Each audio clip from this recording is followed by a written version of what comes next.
নতুন নতুন বিয়ে হলে যেমন হয়। মা, বলছি ভাই তো আমাকে নিতে এসেছে, আমি যাব?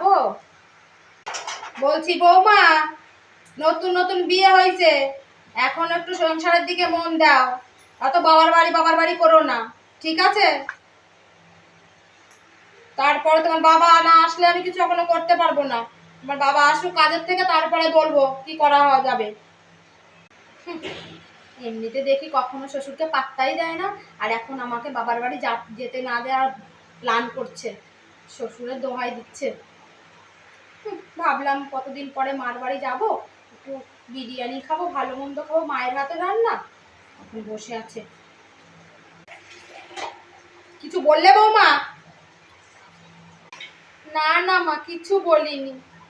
কখন যে আসবে শ্বশুর মশাই, আমার আর ভাল লাগছে না, যাওয়ার জন্য পাগল হয়ে গেলাম মার কাছে।